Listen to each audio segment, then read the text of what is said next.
Drum roll, please. Hit the lights. Everybody, are you ready? It is time for another Trippy Food live stream.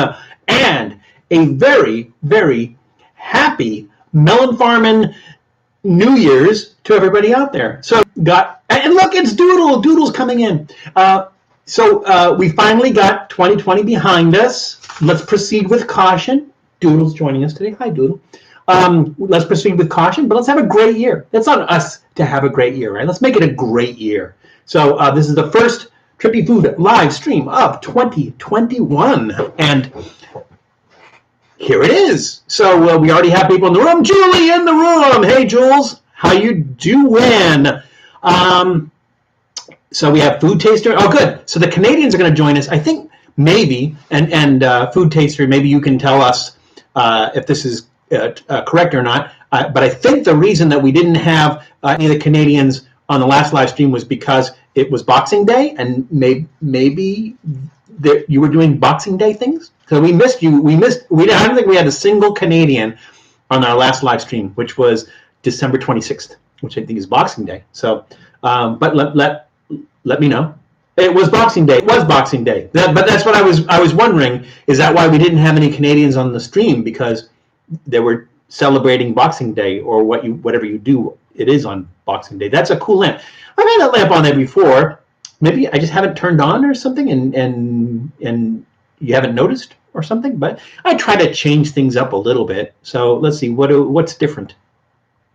Now the Trippy sign moves around a little bit. I add things to the shelves every once in a while, like that's the dog brew up there that we had an extra can of it, and the dog doesn't like it, so he's not going to drink it. Who else came in the room? We got Food Taste TV. We got Janice and Tom, old guy in Colorado, of course. And it's funny, Janice, because I was talking to Tom the other day, and I was mentioning how I think between you and I think you've pretty much got all the live streams covered. So I know, Janice, you've been on everyone. I think Tom maybe has missed one or two or something, but it's pretty much on all the live streams. So welcome back, everybody. By the way, okay, yes, I do too as well, Food Taster TV. I do have them, so I'll leave it up to you as to when it's convenient for you, and let's do it. Let's make it happen. I've got all that stuff all set. John Millard just got here, which is fine because, John, we're only 2 minutes in. So we've got 2 hours action-packed with excitement coming up, and you're just in time to join it. So. We have our food and drink cards, of course, that we will continue to read. Hopefully the Cassandra will join us, and she won't miss out on these. We have Bob in the room, REA Junior Music in the room. Hey, Bob, welcome back. Good to see you. Happy New Year.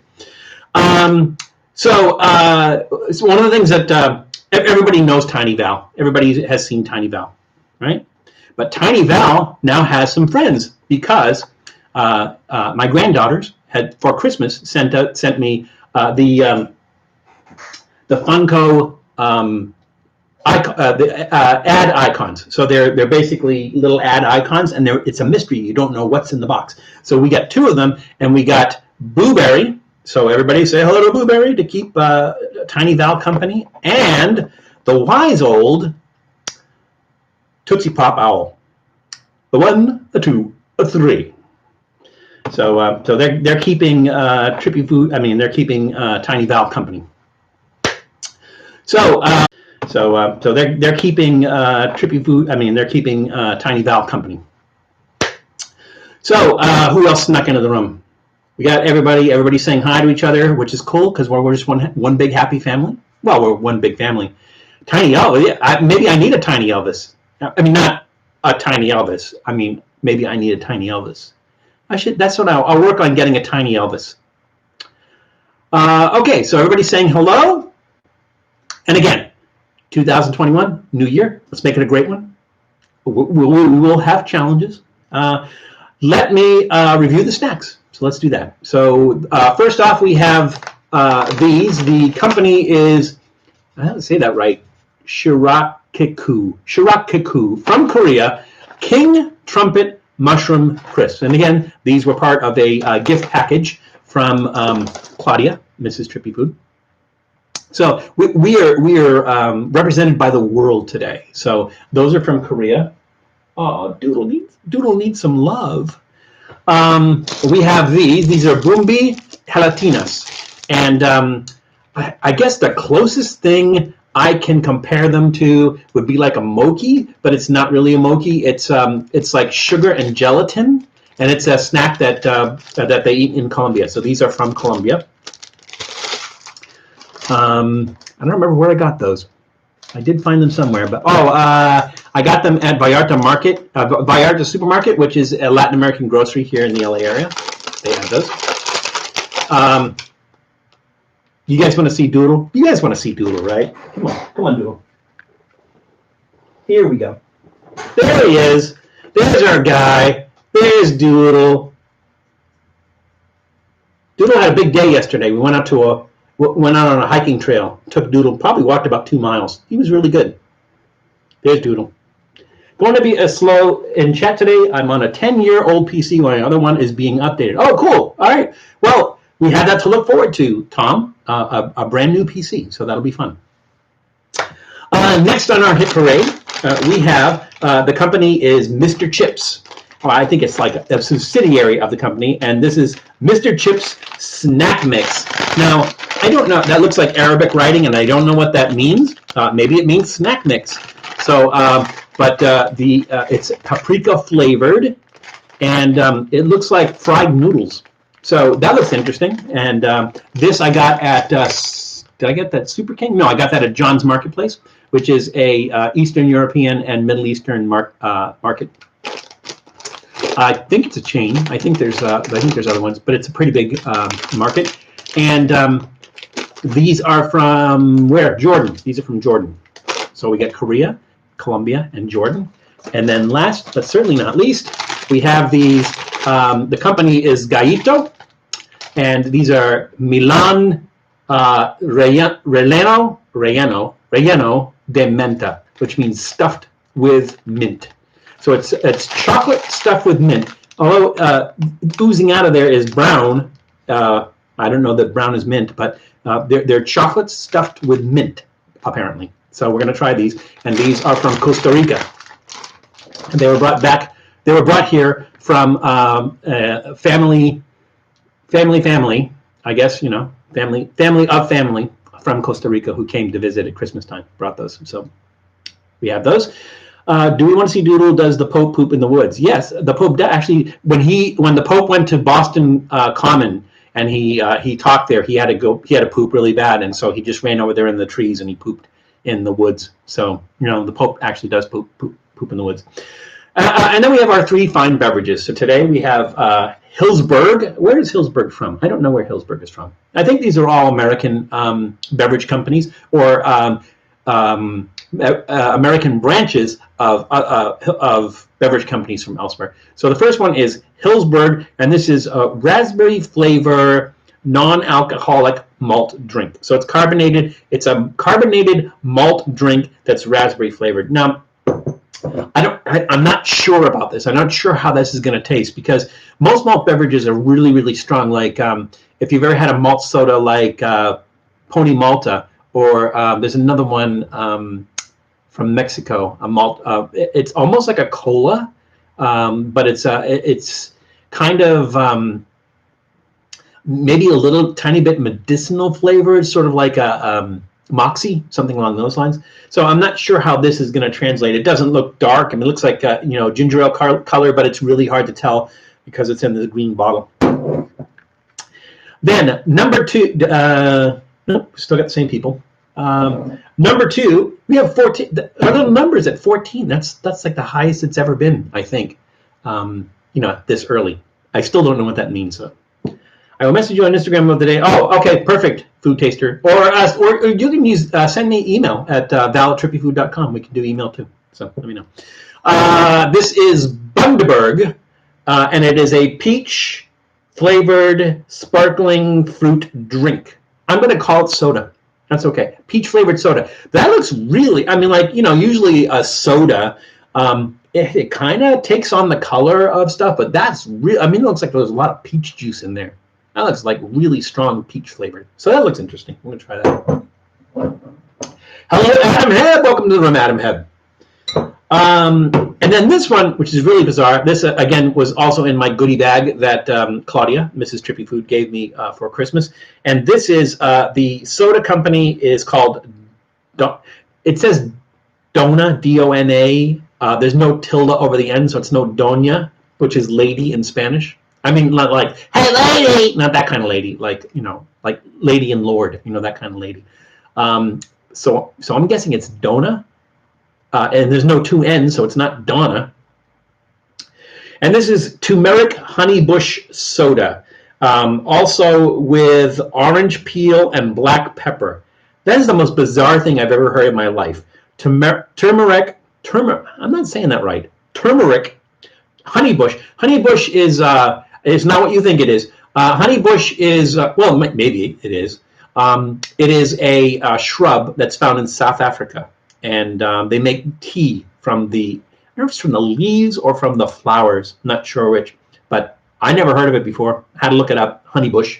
It's turmeric and honeybush soda. But the thing is like with orange peel and black pepper, those are some pretty strong tastes, and they're just in the tiny little letters down there. So it's kind of weird. So we're gonna do this one last, obviously, because this sounds like it's got the most crazy flavor. We'll do that one last. So that's what we have. I'm interested in seeing you make that Spam and Oreo sandwich, Val. Yeah, Adam, we're waiting on Matt from Reckless Eating. So we were supposed to have filmed that this past Monday, but Matt had a stomach bug and couldn't make it. So I'm holding off on him. I'm going to ask him if, because we're going to do it two different ways, one for Reckless Eating and one for Trippy Food. If he doesn't want to wait, or if he doesn't want to do it again really soon or anything, maybe we'll go ahead and do the Trippy Food one and then do the Reckless Eating one when we see him again. But we'll wait till it. So we are going to do that very, very soon. I have everything to do it. Do you ever try crumbling Oreos without the frosting on them? I mean, that's a lot of work. Yes, Sadaf is an Iranian brand in the pick that I had from the Dill stuff. I'm not surprised that it's an Iranian brand because, again, they carry the full range of Sadaf products at the at John's Marketplace and at Super King, which are both Middle Eastern and Eastern European markets. So that's where I usually get the Sadaf stuff. Wait a minute. Maybe the one that I posted a picture of, I think the Sadaf one I posted a picture of might. No, that was. I'm sorry. That was from the grapes, the sour grapes, the young grapes. That's what that was. Yeah. So again, I'm going to sneak something in here. So I told Sadaf soups. I have other soups, but I'll have to try it now, Jules. I had to sneak. I'm sneaking something in, and I'll tell you why in a second. So we're going to do a fifth snack. I think it's a snack, and the reason why is, does anybody out there speak Russian? I don't speak Russian, so I found this at where was this? This was at Rafi's, which is a Persian market in Glendale, and then I found this. And I have no idea what it is. I tried translating it. I tried, using Google Translate to translate this. I have no idea what this is. I'm thinking it's kind of like a wafer cookie kind of thing, but I honestly have no idea what it is. Where is the? I think I wrote down. Yeah, the company is Krancy Oktyabr, and maybe I should say that in like a rather Russian accent. The company name is Krancy Oktyabr. Maybe I said it right that time. I don't know. Maybe accidentally I said that right. But anyways, I have no idea what this is. If any of you have ever tried this or know what this is, please let me know. But we're going to open it up today. We're going to try to find out what it is, and it's going to be our little special surprise. It'll be like Christmas morning. You had the wrapping on the outside. You have no idea what's on the inside. We're going to try this. Like I said, I just picked it up. I just wanted to throw that in there only because I would have told you about it ahead of time. They have no idea what it is. So we're going to try it, though. And that's what 2021 is going to be about, adventure, about trying new things, right? Tybalt in the room. I just want to pop and say hello. Been busy the last few weekends, so wasn't able to be here. Hope you guys had a great Christmas and New Year's. We had a good Christmas, a nice quiet Christmas. and nice quiet New Year's as well. But thank you, Tyball, and you're always welcome. So you don't have to be in every one. It's okay. But our door is always open. It's slightly ajar. Oh, little doodle. He's just like, he's not sleeping, but he's just chilling. I guarantee you, as soon as we start opening some of these packages of snacks, he's going to perk up. Guarantee it. I don't know if he can eat any of this, though. I know he can't have the chocolate. I think it's Russian kumquat cookie bar, like a Fig Newton. Oh, that'd be good. Do you speak Russian, Tom? I don't. Hope you take a big bite and it's soap. Was I bad? Did I use bad language? Do I need to have my mouth rinsed out with Trumpet? It was the life, boy. Christmas story. Okay, Stoner Kitchen in the room. Hey, Stoner, good to see you back. All right, so those are our snacks. Those are our beverages, and obviously we're going to have. I'm trying to find shot glasses that we haven't used yet, and I don't know. Maybe these will be repeats. Maybe they won't, because I just like I don't have them on a shelf or anything. They're all just kind of like with our bar stuff, but I'll put away. So we have this one from Montreal. So it's our Canadian shot glass from Montreal. So Food Taster TV, tribute to you, because you're from Canada. And we have this one from this was from the Nixon Library. So it's a bunch of Nixon pins and everything. But I got this at the Nixon Library, which is in Yorba Linda, California, I believe. And no, I did not steal this because I am not a crook. So we have our Nixon shot glass. And then lastly, we have Austin, state capital, Austin, Texas. We have an Austin, Texas shot glass. And spent a lot of time in Austin, 12 years to be exact. So there's our shot glass. So what's that about? About the shot glass? I don't know.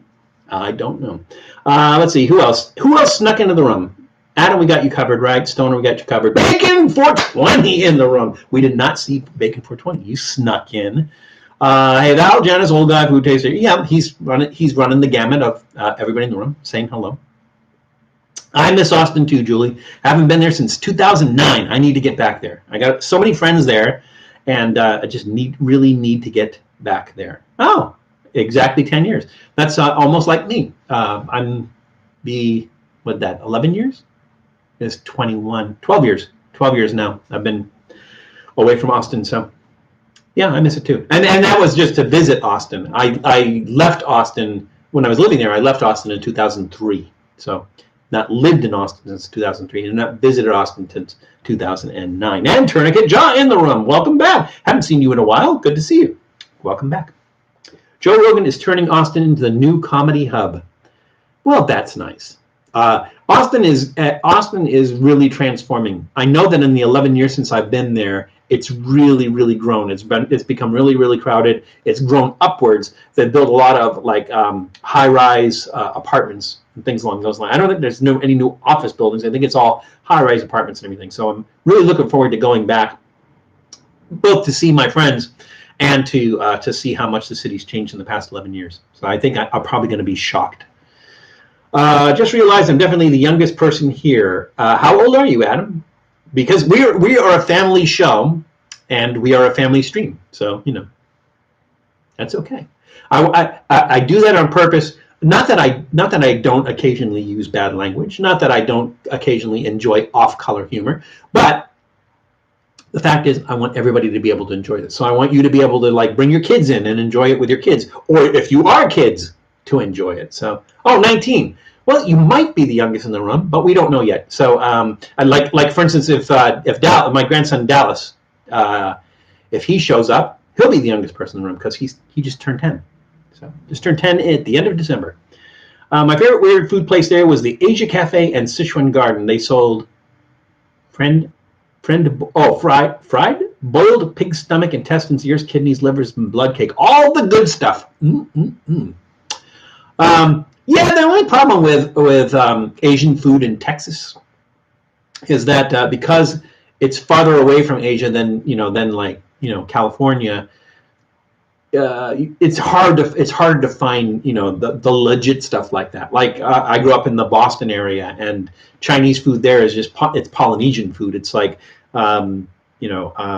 chicken fingers and spare ribs and fried wontons and stuff like that. So like when I came out to California for the first time, and well, even like going to New York City and going to Chinatown in New York City, just like opened my head exploded with all the cool stuff. Hey, bye, Doodle. We'll see you soon. The door is always open. Always feel free to come back. And he's back. That worked. Daniel Velasquez in the room. Do you own more than one shirt? Daniel, like, when was the last time you were on the stream? Of course I wear more than one shirt. It's just that every time you tune in, I just happen to be wearing this particular shirt. So, yes, I do. But, and then occasionally I just want to, like, match with Tiny Val. So are you a software developer? You mentioned in your last night. No, I don't do coding or anything like that. So I do technical support. Hang on. Well, there's a Trippy Food first. Sneezing on a live stream. That was interesting. I wonder why I did that. Okay. No, Scott, I am. I've been in technical support, but I don't know how to code or anything like that. So I don't. Does that answer your question? I think maybe. Yes. No. Who did I miss? I got Daniel right. I answered his question about my shirt. Anyone else sneak in the room? No. I think we got everybody. If you don't want to know what happens, he says no. Oh wait. Oh, you don't. This is the shirt Tiny Val forces him to wear. Yeah, exactly. So we did the Tiny Val thing and. Cool. Okay. Hey guys, keep me honest, right? So like I tried to maintain. I try to look at the live chat and I try to make sure that I respond to everything. If I don't, just come out again or I mean I'm sure Janice will say, "Hey Val, you didn't answer," whatever. So we'll go. So I guess we could get started. Doodle, he wants so much love. Yeah, let's get started on our snack. So let's see. I don't think, well, chocolate and mint, that's a pretty strong taste. The snack mix has paprika in it. Paprika is just really a powdered form of bell pepper. So it's not really like, paprika is not like a really hot, spicy thing. It's going to be somewhat mild. The gelatina is going to be really sweet, but no crazy flavor. The King Trumpet mushroom crisps just have sea salt. So really, everything's going to be kind of mild and chill. So I don't know that it makes a difference what order we do this in. I'm going to do this last only because I don't know what it is, and it might kick our butt. So we don't know. Paprika is more smoky flavor. It is more smoky flavor, but I'm sure. But like I said, the pepper itself, the chili that it uses is bell pepper. So it's not like it's ever going to be really spicy. It might have some smoke flavor, never really going to be that spicy. Let's start with the snacks now, Trippy Food. Let's do that. All right. So tell us what made you get into YouTube. That's a long story. And so if we get through our snacks and everything, I will do that, Scott. I will definitely do that. Or we'll save it for the podcast. But hold that thought. And then if we have some time, bring that back up and we'll talk about it afterwards if we get through all these snacks. Mint last. Okay, good idea. Yeah, mint might be overpowering. I agree, especially if it says if it's stuffed with mint. I don't know what that means, stuffed with mint. It's like, and it's brown. It's like mint chocolate in chocolate. I don't know how that works.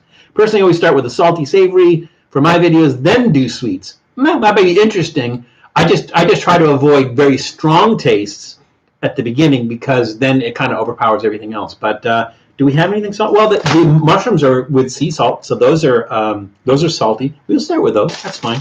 We'll start with that, and then we'll go to the gelatinas, which are sweet, and then we'll go to the snack mix, which is going to be maybe both, and then we'll finish off with the stuffed mint.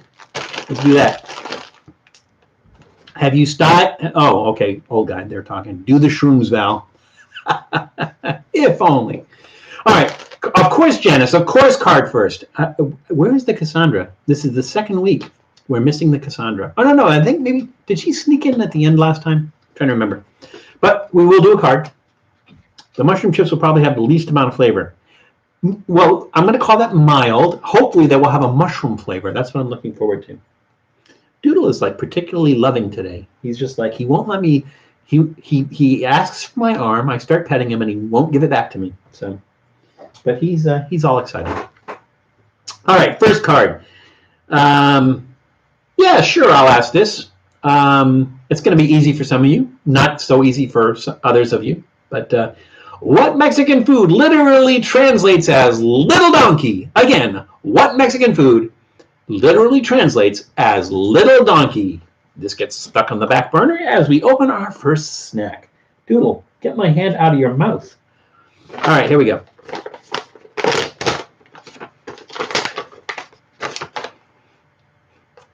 Not much of a smell. Ooh. These look like they're dehydrated. They're mushroomy looking. Man, I can't get that light just, oh, I think you have to do that, right? Yeah, there we go. Okay. So, here we go.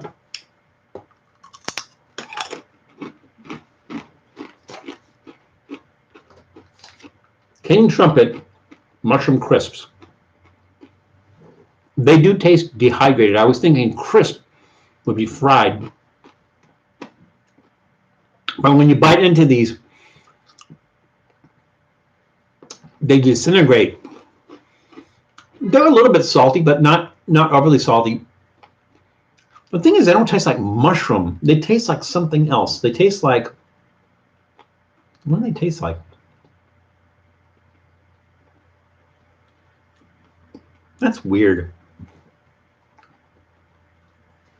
I was expecting this really strong, because they're whole pieces of mushroom, right? I expected this really strong mushroom taste. Maybe one of the darker ones, maybe. They are thick, Jules. And you can chew them if you want, but if you just let them sit on your tongue, they just dissolve. So that's why I'm thinking they're like freeze-dried or something. I suppose I could read what they do. Low temperature vacuum frying. They're air fried, I think, is what they do. They call it vacuum frying, whatever that is. I never heard of vacuum frying before. No, you know what? I'm going to give that a thumbs. Well, thumbs in the middle, maybe even trending downward, only because I'm expecting to have this really, really strong mushroom taste. And it's a mushroom. It's a mushroom with salt, right? It should taste like mushroom, but it's, you know, I don't know, tastes like it was like boiled or something. It just, I don't know, just doesn't hit me the right way. So yeah, thumbs in the middle, maybe trending down a little bit. You know, we tried. No, not that salty bacon. You can taste the salt in it. Definitely taste the salt, but there's not a lot of salt in it. So maybe what they did was they put it in salt water or something. It says sea salt, but it's not like there's salt sprinkled on it. It's just a tiny, tiny little bit salty, which isn't bad because you don't want the salt to take over the taste. But it's kind of disappointing. Burrito de chango. I'm not sure what that means. But batito. Batito? Batitu. Okay. Magic are mine. Yeah, not magic mushrooms. I wish it had a little bit of magic, like flavor, you know, but that's okay. And Steve Russell in the room. Everybody say hello. Everybody started saying hello to Steve Russell. I'm late at the game. So hello, Steve Russell, and welcome back. Maybe bacon salt would help. What doesn't bacon salt help? I mean, honestly. I had bacon for breakfast this morning, by the way. I love, yeah. Why does bacon have to taste so good? Why, you know, seriously, why does it have to taste so good? Did I miss anybody else? I got everybody else, right? Would you eat it again? The mushrooms, you know, it's a snack. It doesn't taste horrible. Like I said, I just wish it had more mushroom flavor. And maybe the thing is that the king, what is it? The king trumpet mushroom is a mild mushroom. You know, it doesn't have a lot of like strong mushroom flavor, like something like I don't know, stronger mushroom like woody or something like that. So maybe that's what it is. Maybe it's just a mild mushroom, and you're just getting mild mushroom. So you know, it's not horrible. Doesn't taste bad or anything. Just, you know, I would finish the bag. I don't know that I would go get another one. Let's put it that way. Bacon is good. Bacon is good. God made bacon to show us that he loves us. That's why he made pigs out of them. If there's any vegans out there, I'm sure I've just alienated them.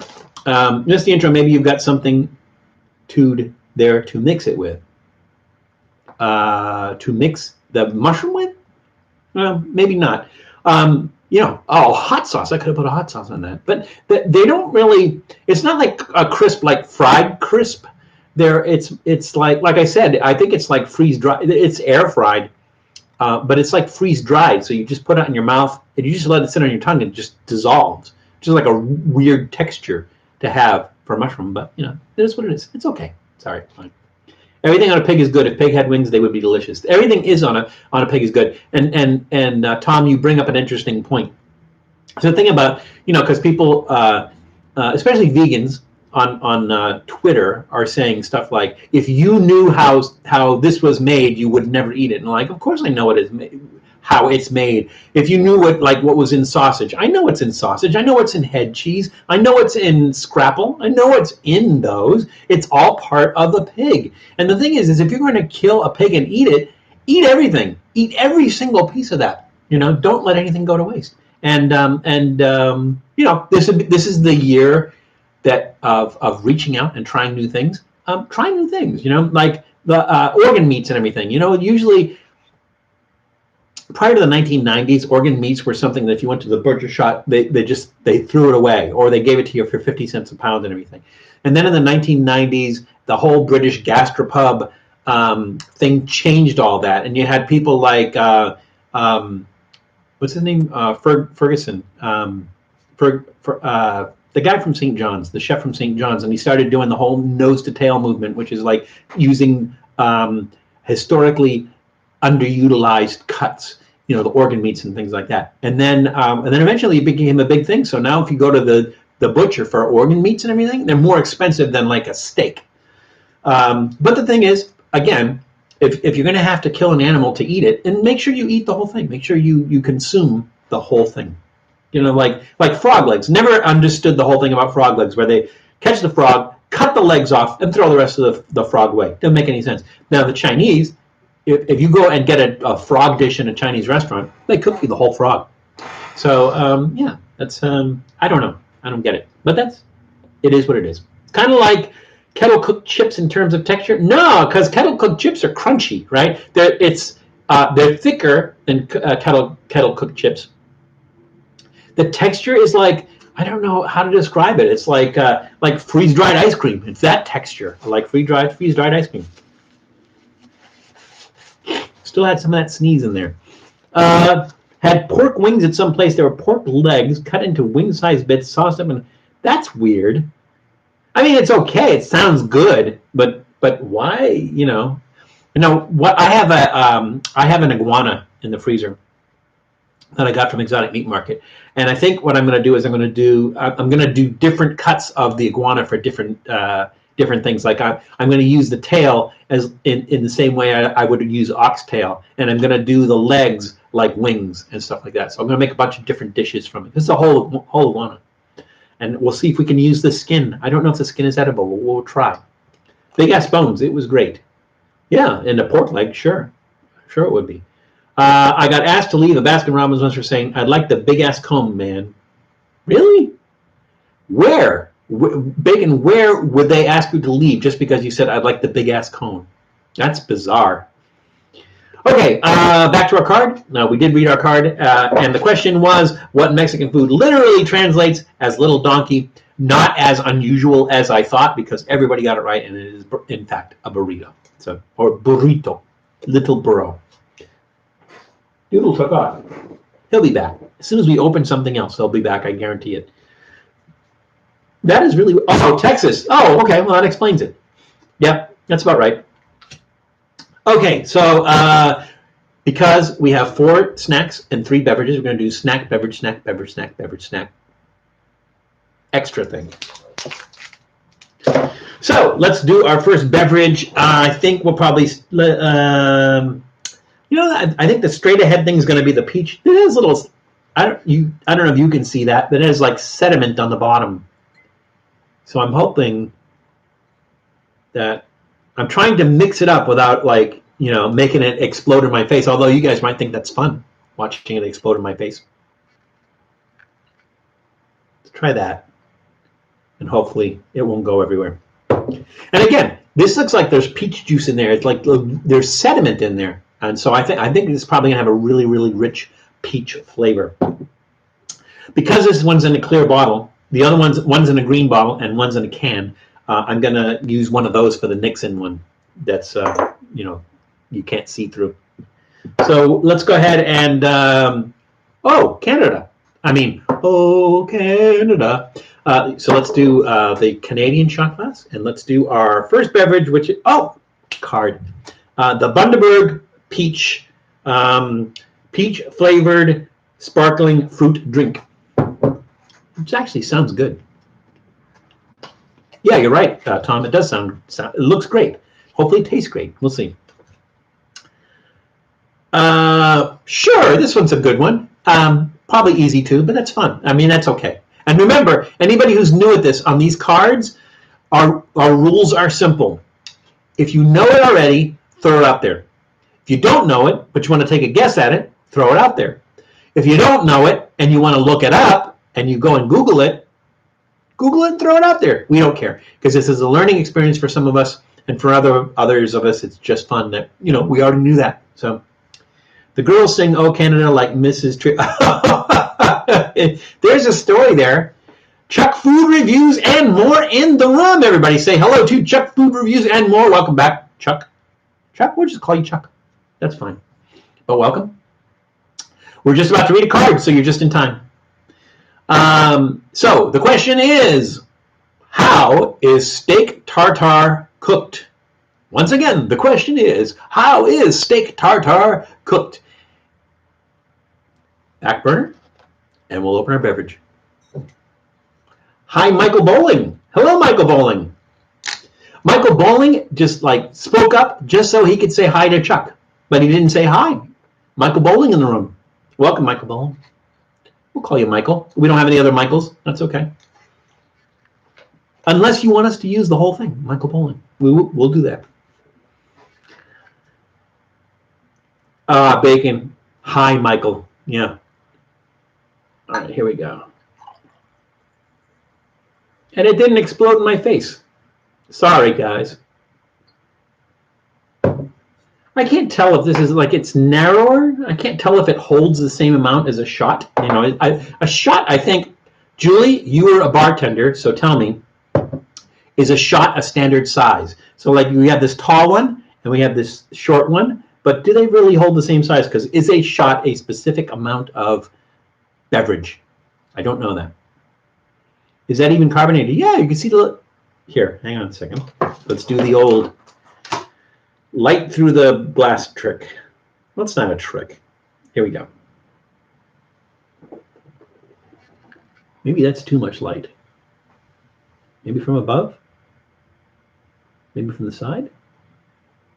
Yeah, it's not working too well. I don't know. Can you see those bubbles? There's lots of bubbles in there. You can kind of see the bubble. There we go. See all the bubbles? Yeah. It is even carbonated Food Taster TV. Yes, it is. So, bubbles. Ooh, that's a nice peach smell. 2 ounces. Okay.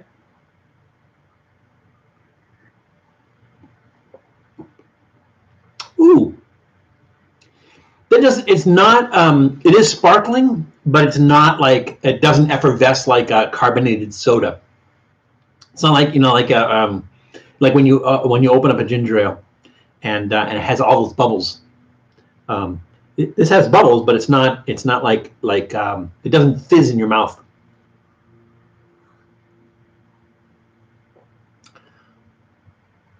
Is a jigger a little bit bigger? Hey, we got a rapper in the room. This is nice. It's not as sweet. I don't know if it's. I'm sure they add some sort of sweetener, maybe sugar, but it's not like, some sodas that you drink, it's like a mouthful of sugar. This one isn't really that sugary. Let's see, ingredients: carbonated water, cane sugar, peach juice, and from concentrate. That's okay. What else? Sugar. Oh, wait, fruit sugar, yeast. That's interesting. Citric acid. Maybe that's for like the zestiness. That's like lemon juice, probably. And then some chemicals, and yeah, that's about it. So, yeah, it's like I said, it's lighter than it has cane sugar in it, but it's much lighter. It doesn't have that like really kick of sugar that a lot of sodas do. That's gonna get a thumbs up. 1.5 ounce. Oh, that's a jigger. 1.5 and 2 ounces. Wait, 1.5 is less. So a jigger is less than a shot. Is that right? No. Or Julie, you're just correcting the earlier one where you said you think it's 2 ounces for a shot, but a shot is 1.5 ounces. But a jigger is more, I think. I don't know these things. Watching to smell and drink, that made my mouth water. That soda looks great. It is great. So Tom, if you find this, get it. It's really good. So yeah, thumbs way up on this one. Really nice. I'm not a big soda drinker, but if I would drink this again. Really nice. I will drink it again, as a matter of fact. What if you could use that soda and the mushrooms to cook something? I never cooked with soda. I use soda sometimes as a not to marinate something, but to kind of break down, to use like Coke or root beer or something to cook a roast, where you use it to kind of marinate in that and the carbonic acid in it breaks it down. So I have used it like that, but that would be interesting, using a peach soda and everything. Maybe one of the dishes that I make with the iguana, I'll use the peach soda for it. So yeah, thank you, Scott. I think maybe I will do that. The tall shot glass. The tall shot glass is 1.5. Now I'm lost. That's okay. You know how good my math is. Yeah, you know how good my math is, so you've got me totally lost. Korean bulgogi marinade uses 7-Up. Ah, I didn't know that. I mean, all the time? 7-Up? That's interesting. I've had Dr. Pepper in everything. Just Dr. Pepper would be a good, a marinade, a good, I get, it's fair to call it a marinade, right? Because the idea of a marinade is it's something that has some sort of acid that breaks down what it is that you're marinating. So yeah, I think it's fair to call a soda a marinade, right?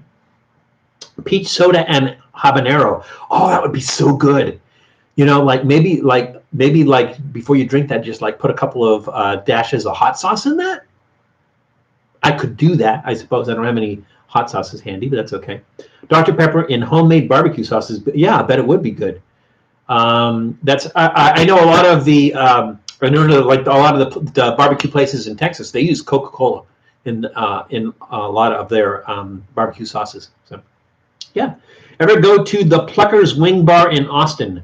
They have the best. No, it doesn't sound familiar. Pluckers Wing Bar. Where in Austin is Pluckers? Because I don't. It doesn't sound familiar. Maybe it wasn't there when I was there last. All right, thumbs up on the beverage. We'll put that one aside. We'll come back to our card. And the question was, how is steak tartare cooked? And everybody, I think, said, it's raw. Are you crazy? It's raw. That's mine. Yeah, okay.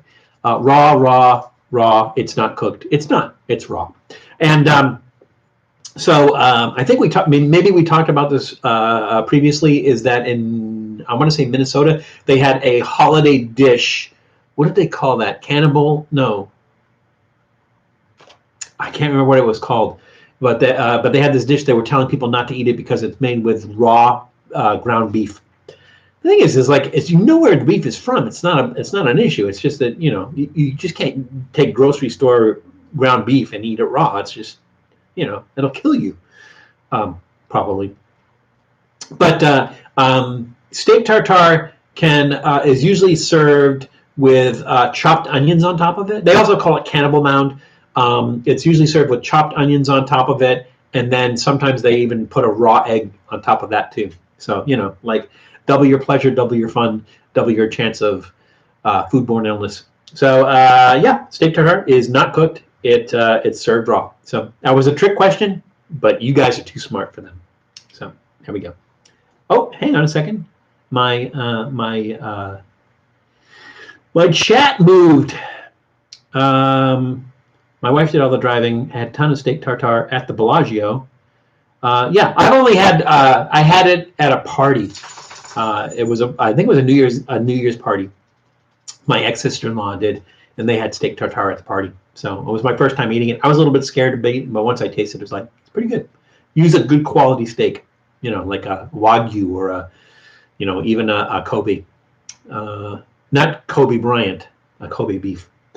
Lamb tartare is the best. Ooh, haven't tried that. My friend Anshu, who owns Exotic Meat Market, he almost always eats everything raw. It like tastes a little piece of every meat that he sells raw, because he just thinks that's when you get the actual flavor of what that thing is. It's risky, but if you know where your meat's coming from, it's really not that risky. Carpaccio is also raw. It is. I'm sure there's a lot of other raw things as well, but you know, steak tartare is probably the most popular. So it is time for another snack. I think we're going to do the Bumbi gelatina from Colombia. We're going to do that one next, and we'll read another card. So, oh yeah, that's a good question, because I don't know what this is. What is the traditional food served at the Wimbledon tennis tournament each year? Again, the question is, what is the traditional food served at the Wimbledon tennis tournament each year? Let's put that one back there. I know you guys are going to have to look that up, or some of you are going to have to look that up. Some of you might know that. Either way, that's fine. All right, let's go to our next snack, which are the... He's walking around out there. you back on the kumquats, Tom? That's funny. That's your go-to, isn't it? One of these days, the answer is going to be kumquats, and you're going to shock yourself. Anyways, these are gelatina. These are Bumbi brand gelatina. I had these, not this brand. I think it was Pato brand in Colombia. And the closest thing I can, texture-wise, it's a lot like mochi. Mochi. I don't know. Somebody correct me. Mochi or mochi. It's a lot like that in texture, but it's the gelatin. So it's gelatin and sugar. I don't know what else is in it. I suppose I could look at the ingredients, but what fun is that? God, that's tiny. Hang on a second. That is tiny as hell. And no, it's not just because I'm old. It's just tiny. Whole cane sugar, gelatin, water, cornstarch, sodium benzoate, and potassium sorbate. That's it. Pretty basic. So, no, and Doodle can't have this because sugar is not good for dogs. Sugar is not good for people, but we don't care. Ooh, that's a nice, pleasant smell. Has like a kind of a bakery smell, but not like, maybe it's like the powdered sugar smell. It has a very pleasant bakery type smell. Obviously, he thinks so. No, sorry, mochi. Okay, thank you, Stoner, if you're correct. Let's go ahead and try one of these. Sorry, Doodle, I gotta eat. I gotta eat a snack. People are waiting. Soft and squishy like a pillow. Damn, I hate that. Let's see. That kind of...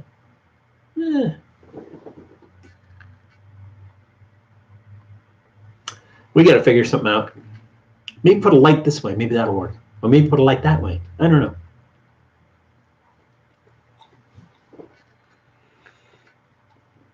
It's very marshmallowy, but it doesn't have this. It doesn't have what's in marshmallows.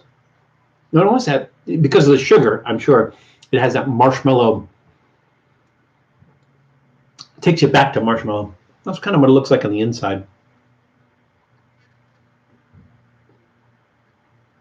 It's brown on the inside. Now I was thinking, why is it brown? Because the English ingredients say sugar, but the Spanish ingredients say panela, and panela is different than just raw sugar. Panela is if you've ever like the Mexicans have something they call piloncillo, and it's basically it's cone shaped, and what they do is they take cane sugar juice and they pour it into a mold, and then it as it dries, it's kind of cone shaped, and then when you add it to foods, you just kind of grate that into like the baked, if you're gonna use it in baked goods and stuff like that, you just kind of shave a little bit off. Well, panela is sort of the same thing in Colombia. Also made just cane sugar juice that is just allowed to solidify, and that comes in like a little brick form as opposed to the cone form that the piloncillo comes in. But I think that's probably why that's brown, because it's typically a brown color. I just have to cover my face so the camera doesn't focus on it. Maybe like put a paper bag over my head. That would be a plus. ATW in the room, and ATW says sugar fudge. No, not fudge. It's not chocolate. That's okay. And Kat Han Yin, welcome to the chat. Yeah, we got a couple people sneaking in. Happy New Year all. Happy New Year to you as well. Okay, so this, again, like I said, had it before.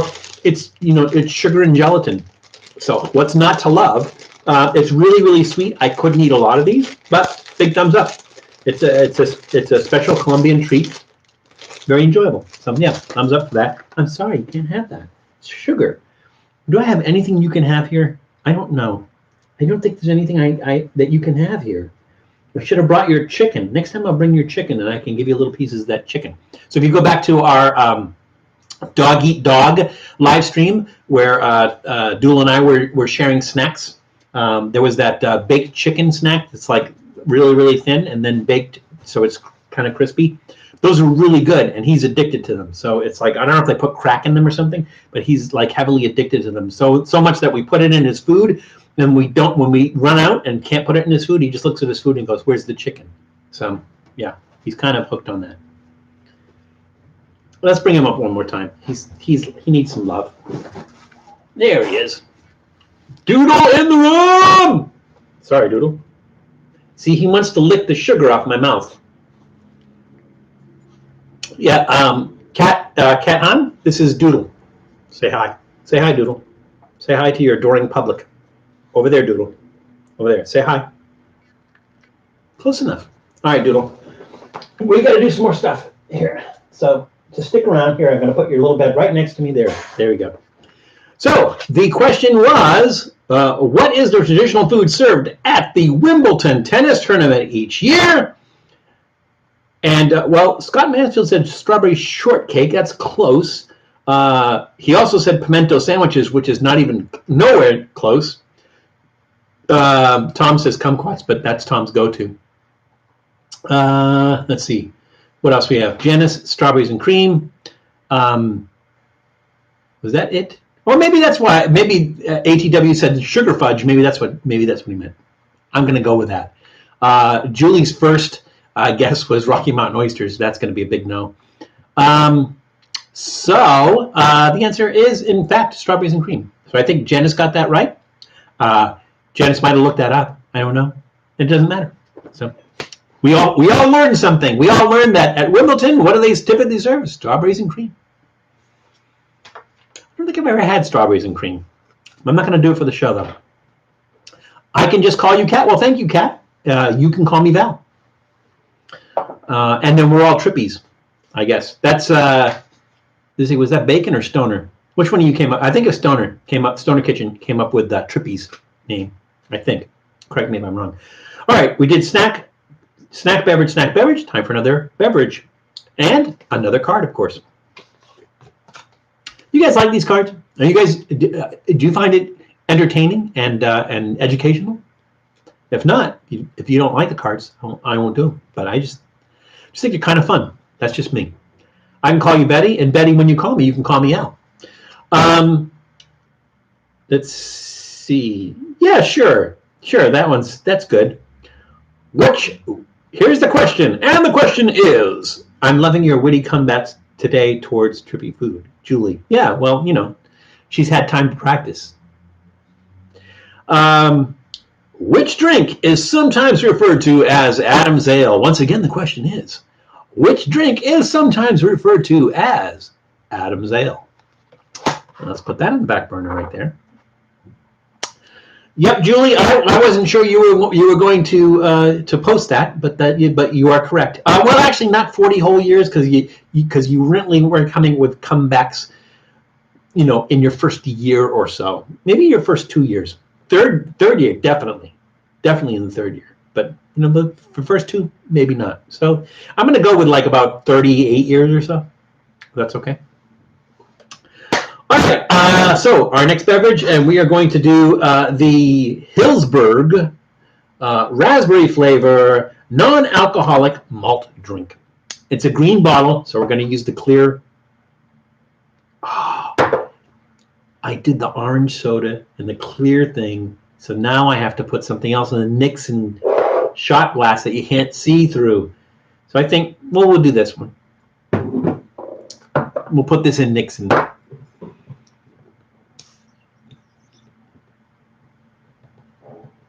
Wow, that one's tough. That's a stubborn guy. I don't know if you can see that, but there's like these little indentations in the bottle, or like look like little bubbles. It's kind of cool. I've seen those in plastic water bottles. I've never seen that in a glass bottle. That's kind of cool. Although we did, if you go back to one of our earliest episodes, I think it was like episode 3 or so, very early episode, where we did dollar wine, and it was the lobster wine, and it was in a lobster-shaped bottle, and it was $1. So you can imagine how bad a wine is if it's in a lobster-shaped bottle, which is probably expensive to make, the lobster-shaped bottle. How bad does $1 wine have to cost? It's in a lobster-shaped bottle. Well, you could always watch the episode and find out, why won't this thing open? Break teeth on that one. Let's see.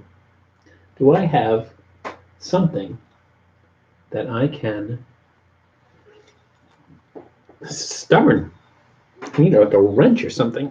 There it goes. There it goes. Rubber mitt. Yeah, but I don't have a rubber mitt. That's just like, look at that. It just don't want to come off. It refuses to come off. That is weird. Oh my God, that is so weird. It totally refuses to come off. I mean, it's sideways. It's like halfway off, but it's sideways, but it just does not want to come off. It does not want to be drunk. It is trying to save its own life. No, teeth. I break my teeth doing that. So that's not going to happen, Jules.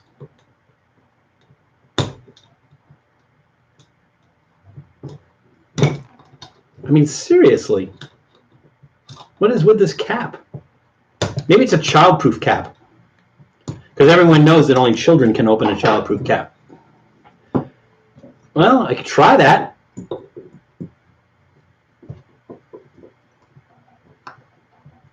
Oh, you know what? We might actually have some success with this. It's tearing it apart, but, I don't care. There we go.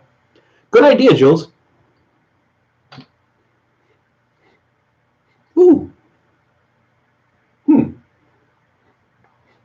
It has a berry smell to it. Here we go. Well, I'll try to pour it so you can see what color it is. It's kind of like a golden color. Yeah, like a ginger ale color maybe, which is weird because it's raspberry. I'm not going to tilt that so you can see it because right into the computer. It's not going to happen. This is bubbly. This is really bubbly. It's like little bubbles squirting all over the place here. 10, 9, 8, 7, 5, 6, 7, 4. There, Happy New Year. Sonic, you're about like a day late, a day and a half late. That's okay. Happy New Year, Sonic. All right, here we go. Hillsborough raspberry flavor malt beverage, non-alcoholic malt drink, because you don't want to confuse it with like Colt 45 or OE or something like that.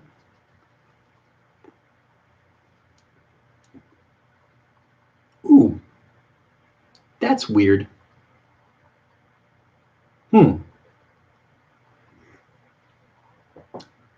It doesn't taste malty. It tastes there's a hint of raspberry, but it almost tastes it tastes like it knows raspberry, you know, as opposed to it is raspberry. It's like raspberry mixed with other stuff, whereas raspberry might not be the primary flavor. There's that malty kind of aftertaste. It's really weird. But hey, we're all about weird. Weird isn't necessarily bad here. So I'm going to give it a thumbs up, but it's just kind of weird. It doesn't taste really sugary, which is kind of surprising. There's a carbonated water, sugar. Sugar is the second ingredient, but it's not really sugary. It's like if you haven't had raspberries in 20 years or something, and you want to remember what raspberries tasted like. That'd be kind of good for that because you just got that hint of raspberry. But if you love raspberry, absolutely love raspberry, need it all the time, and you try that, you can be like, where is it? Where's the raspberry? So yeah, but still thumbs up because it's a good drink. And oh, look at all this. There's like a lot of Happy New Year's going on here. Did I miss anybody else, by the way? Everybody okay? Everybody still good? All right. Year of getting over our problems and jumping to new heights. Yeah, that's we kind of started off with that, Sonic. Where it's like, let's make this a good year, right? Let us all make this a good year. So back to our card. Our card. The question was, which drink is sometimes referred to as Adam's Ale? And let's see, we had cider, we had unadulterated water as opposed to adulterated water, apple juice, and water, and rubber mitt. Nope, that was an answer to a different question. And the answer is, in fact, water. So Adam's Ale, that's weird. Unless it was fermented water, if such a thing exists. All right, snack beverage. Time for another snack. Hi, Doodle. He's just chill. I don't know. I must have hit something because everything just kind of... Okay, there we go. All right, time for another card. And... yeah, sure, why not? What is the main flavor of aioli? Again, the question is, for you, what is the main flavor of aioli? Back burner. Let that simmer a little bit.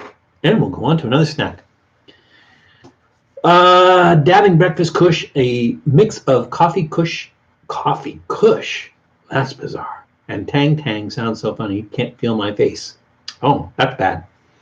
Let's see, we did our mushrooms, we did our gelatina, we said we're going to do our stuffed mint chocolate last, so we are going to do our Mr. Chips. Hey, don't I have an installment called Mr. Chips? Goodbye, Mr. Chips.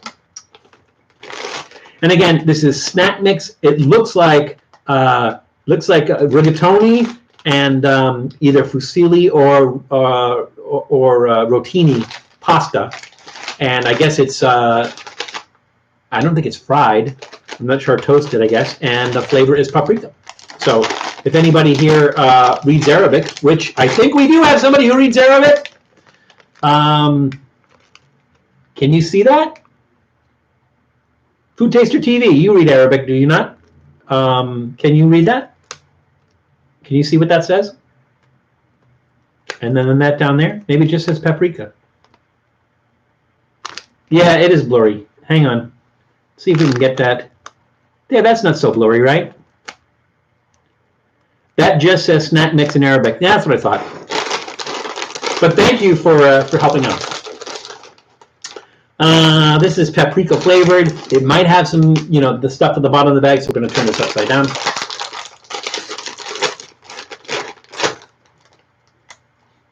Oh, a light smell. And yeah, it's like puffed up pasta. Here we go. Little puffed up pasta. 2021 is the 20-year anniversary of honoring Arab culture. Really? I think Arab culture is a little bit older than that. Ooh, light and airy. Maybe they just use the same like extruder that you use to make pasta to make this, because it doesn't taste like pasta. It's nice. It almost has a cheesy flavor, but there's no cheese in it. Yeah, it just kind of falls apart. Crispy.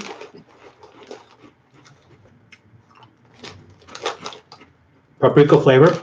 There's nothing bad to say about this. It's good. Thumbs up. Thumbs way up on that. Maybe not way up. Thumbs up. Thumbs up on that.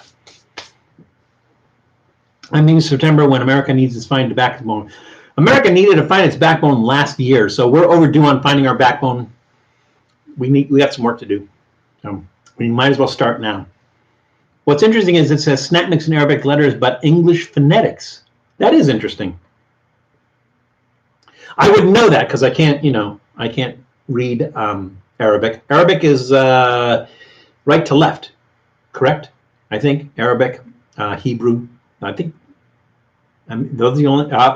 And some like Chinese might be right to left as well, or Chinese is up and down. I can't remember. If you get a good pic of it, Yandex image translator can translate. Oh, Yandex. See, I was using Google like on this guy. I was using Google Translate, and it wasn't having it.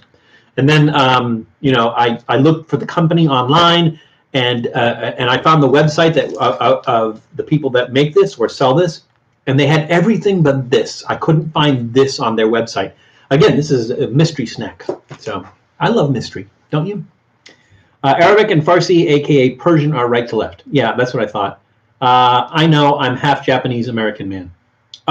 So maybe you can answer that question. Is Japanese script writing? I guess it's kanji. Maybe it's something besides kanji, or is kanji Chinese? I can't remember. But is it right to left reading? Is it up and down? How does Japanese work or Chinese work? Haven't tried the Google Image Translator. No, the Google Image Translator is like iffy. We had that beef stew, the Russian beef stew in a can, and we tried the Google Image Translator. I mean, not the Google Image Translator. I'm sorry, the Google Translator, and it did some weird stuff with that. It came up with some really weird stuff. And as you move it around a little bit, I am bad. Well, Joe Schmo, you are bad too. So double Dutch damn on you. I'm just kidding. I'm bad. Why am I bad, Joe? Please tell me why I'm good. Oh, Joe Schmo in the room, by the way. Welcome, Joe Schmo. But you can tell me why I'm bad. I'm okay. I mean, I'm not great. Cyrillic is the same, I think. Cyrillic is Russian, though, right? And I think Russian reads left to right. I'm pretty sure. And I think Cyrillic is Russian. Right, the writing is more right to left. The Japanese writing is right to left. Okay. Japanese has hard grammar. Yeah, well, I mean, it's a character language set as opposed to letters. So a character is like I think, if I'm not mistaken, correct me if I'm wrong, but I think a character represents a word or part of a word as opposed to a letter. Most Asian books are written from right to left, bottom to top. Oh, bottom to top. That's interesting. Okay. I was born in Canada. You tried the third Doritos. The third Dorito. Oh, the 3D Doritos. Oh, no, I have not tried those Koshi balls. Welcome to the room, Koshi balls. I have not tried the 3D Doritos. If you guys think that would be a good idea or a nice thing to do, we will do that. We will actually do that for one of the episodes. 3D Doritos. We'll do that. Sure. Do they make different flavors of the 3D Doritos? Or is it just like all one flavor? Either one. Either way, we'll do it. That's fine. What did we do? We did snack, beverage, snack. We read a card. We ate the snack. We didn't read the card. Oh, here we go. So the question was, what is the main flavor of aioli? There was a multiple choice, but I didn't give it to you. That's funny. And you guys threw it out there. So let's see. Let's go back in time and see what you guys. Sonic said mistletoe. That's kind of cool. Bacon says garlic. Fruit fly. Bacon says garlic mayo. Sonic, I don't want to talk about Susanna Hoffs anymore. She broke my heart. Isn't it like mayo? Well, it's an aioli is sort of like a mayo. I think aioli comes from the word oil, so I think it's like an oil based. But the question is like, what flavor? What is the prominent flavor in it? Tourniquet Jaw, Bacon 420, Janice, Yamanaka, Tom, old guy in Colorado, all said garlic, and it is in fact garlic. So you know you can get that at the Gilroy Garlic Festival. All right, we did snack, beverage. Time for another beverage. And so our last beverage is our weird little can of, I'm going to call it Dona, only because like there's not two N's, so it's not Donna, and there's not an Enye, so it's not Donya. It's Dona. Dona, I think. I have no idea. I don't even know where this is from. Let's see. Where can we tell where this is from? This is from. This is from where? This is from Brooklyn, New York. Ah, it's from Brooklyn, New York. All right. It's fine. It's from Brooklyn. All right. Here we go. Oh, card. Wait, did somebody say, yes, it's Dallas Debney, grandson Dallas Debney in the room. Now, Adam, you are no longer the youngest person in the room. Now, Dallas Debney is the youngest person in the room. Happy birthday. I didn't get to talk to you on your birthday, Dallas, but happy birthday. Dallas just had a birthday a few days ago. So everybody wish Dallas Debney a very happy birthday. And check out his channel on YouTube as well. Did I miss anybody? Got everybody else. No, yeah, Sonic, it's not an Armenian drink, unless it's Armenian influenced drink that's made in the U.S., but it's a U.S. company, so I don't really know. Sonic, keep it clean. Armenian drink, Russian. Yeah, don't know. Don't know what the influence is. Don't know what the origin is, but it's going to be weird. And fortunately, we do have a clear glass to put it in, so we are going to use our Austin, Texas glass. Card. It's okay, Sonic. Just remember, we're a family joint here. What are the ingredients? Oh, okay. Well, according to the outside, the can, it's turmeric, honeybush, which is actually an ingredient, not a thing, with orange peel and black pepper. But let's see if there's anything else in it that we're not seeing. Ingredients: carbonated water, cane, sugar, turmeric. I got to say that right. Honeybush, citric acid, black pepper, orange peel, and orange oil. Yeah, just what it says on the outside of the can. Nothing else special in there. It's pretty straightforward. Turmeric. Is that right? Turmeric. That's how to say that. There's an R in there. Turmeric. Okay, that didn't explode on me. Oh, there's coming out of the can. Oh, no. All right. When is the next optometrist appointment? When I have health insurance. That drink you're talking about reminds me of an orange honey tea drink. Well, because they use honeybush as a tea, so it might very well likely be tea influenced. No. I didn't catch the name to Google it. The company that makes it is Dona, D-O-N-A. Is that what you mean? Serial File in the room. Welcome, Serial File. Mexico is representing now. We have Serial File in the room. Welcome, Serial File. Welcome back. All right, here we go. A very happy birthday, Dallas. Yo, DJ. I'm going to spill this all over the place. That's what I don't like about cans. It's just like there's no good way to pour that. All right, I spilled it, but not all over the place. Got a couple of drops there. It's okay. We have napkins. I didn't read a card. I'm going to read a card before I sip that. How's that? Your audio is kind of loud right now, kind of echo. Let me see about adjusting that. Hang on 1 second. Make an adjustment here. And you tell me if it's okay. Or did it just get loud like something happened where it just like boosted the volume? Let's see. Here's our microphone. Test your microphone. Troubleshoot. Device properties. Oh, somehow the volume is up at 100. Let's push that down a little bit Is that okay? Is that better? Let me know. We can adjust that. Is that better? I think.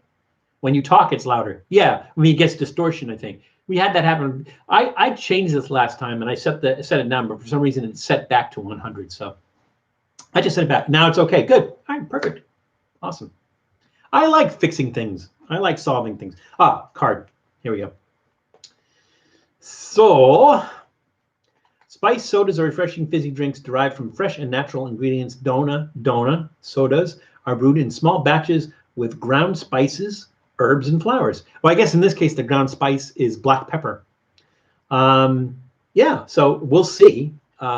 Bacon, does it say anything about, like, where it's from or where it originates from or anything? It's an American company, but are you seeing anything about, like, where the influence is, where it's from? Sugar, is it sugar bush? What was that? I'm sorry, honeybush.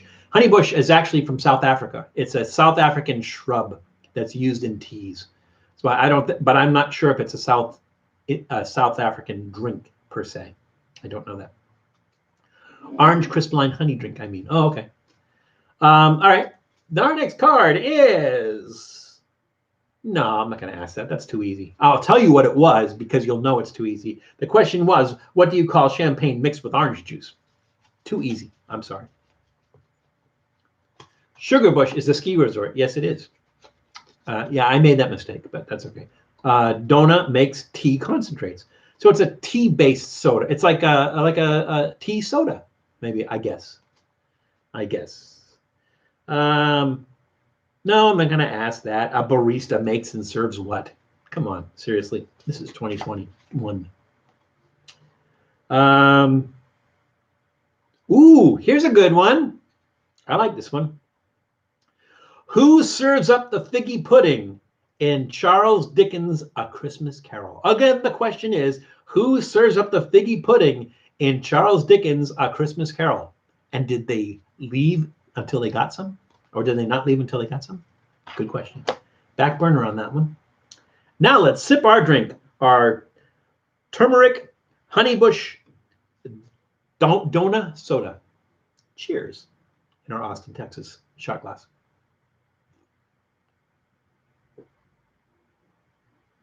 That's weird. Not in a bad way. Not in a bad way. Definitely tastes like orange peel. Like if you have something with orange zest in it, you get that orange peel flavor, or like orange peel in a drink. It definitely has that orange peel flavor. Oh, because it has orange peel in it. Duh. But you definitely taste that. Specific, not like orange juice, or orange. You definitely taste orange peel. And if you've never tasted orange peel, there's a big difference in flavor.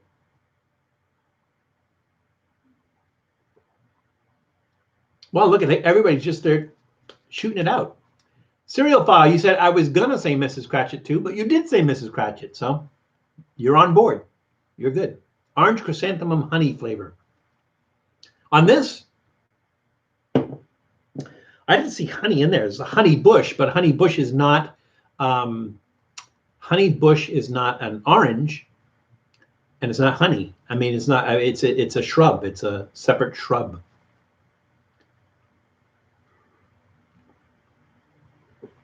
No, that's Donna, Julie, not Dona, and not Dona. Although she could be like Doña Donna Agnon, could be. Doña, $12 for a 3-pack, just fine. They're a brewery in Brooklyn. Oh, so it's a soda made by a brewery who typically makes beer. That makes sort of sense.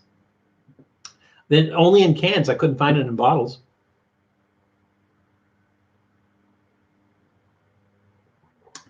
That's nice. A lot of combination of flavors there. For some reason, the black pepper is really, really subtle.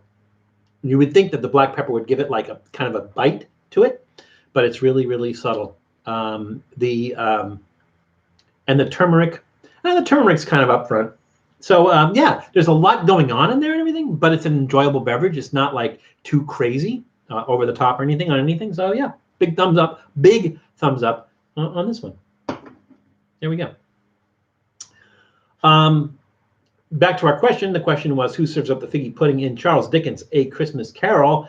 And oh, Julie said Bobby's wife serves up the figgy pudding. I thought you meant because her name's Dona.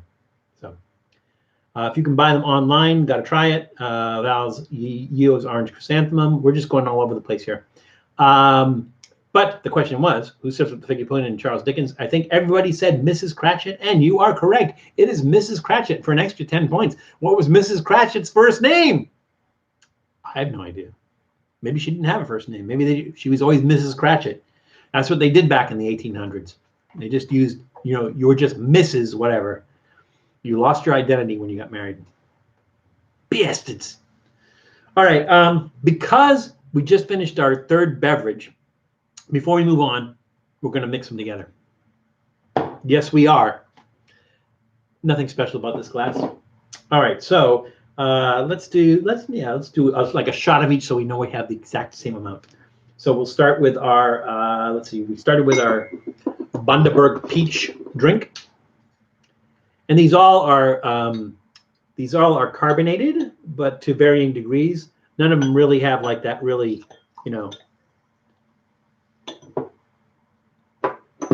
that bubbly pop that like ginger, really strong ginger ale has. Now our Hillsberg raspberry flavored malt beverage.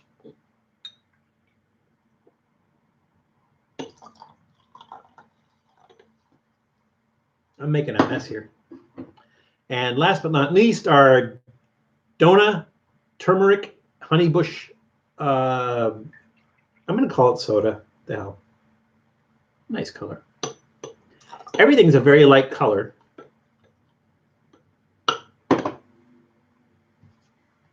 Here we go. I scrolled.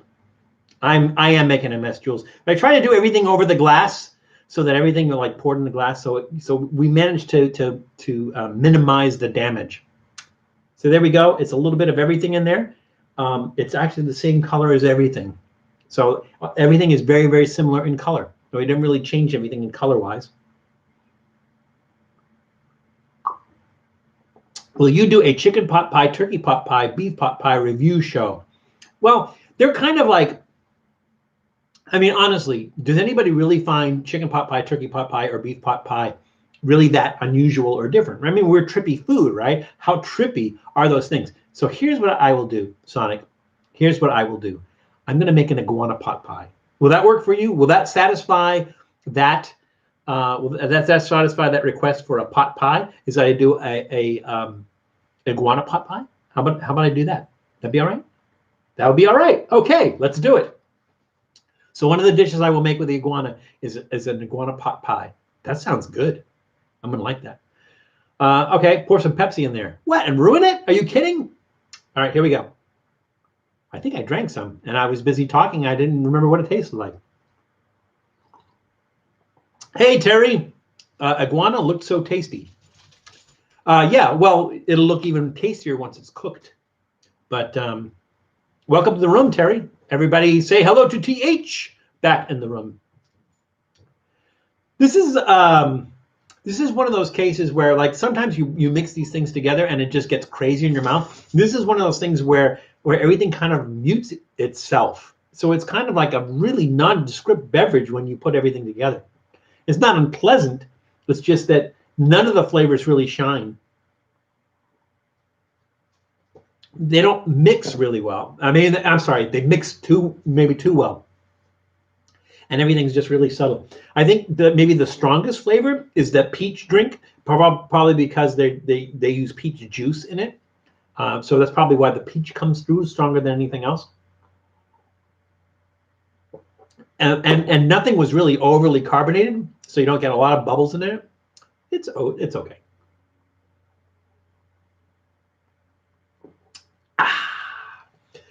I'm gonna give that a thumbs in the middle. It didn't suck, but also, like I said, it wasn't like really interesting, cool, like, oh my God, all these flavors and everything. All the flavors just kind of merged together to make something, I'm going to call it mundane, really. So thumbs in the middle on that one. Elk pies, deer pies, buffalo pies, all sound like good ideas. Yeah, but we're making it unusual, and I do have some iguana, so that's why You know, that's why I said, or great UK style meat pies.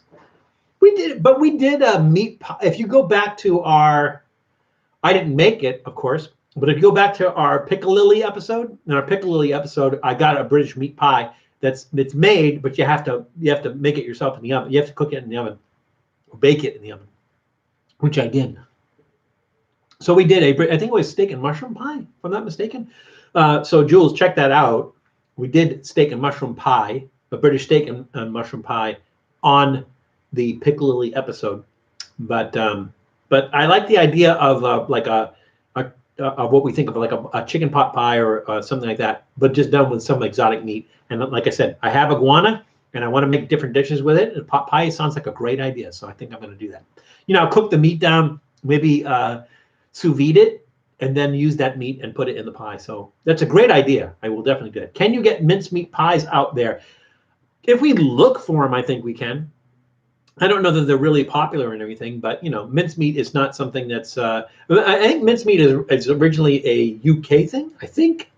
So the thing is, you know, unless there's a big demand for it, then no, they're harder to find. But you know, I've had alligator. I've had alligator everything.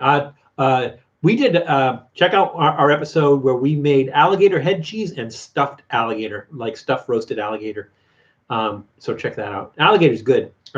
If you have alligator, if you want to try alligator for the first time, do not get it deep fried. Everything tastes the same deep fried. Maybe gator pies sound good. Yeah, maybe we could do that too. Has some gator tail with crawfish etouffee. I love crawfish etouffee. It's probably one of my favorite Cajun dishes. It's crawfish etouffee. Let's see what I'm going to say. Bacon ice. Drinking leftovers from yesterday. Oh yeah, yesterday was New Year's Day, not New Year's Eve, New Year's Day. Jamaican me crazy watermelon, strawberry, lemon, rum goodness. There's a lot going on in there. I had some apple cider, and I was gonna make like a hot cider with butter, cinnamon, and rum. And I had some Kraken rum.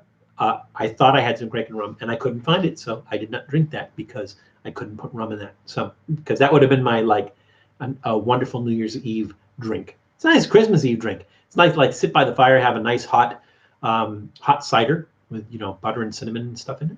It'd be nice. Use some game meat. Well, I'm gonna consider iguana game meat, and I have some in the refrigerator, in the freezer, so that's why I'm gonna use that.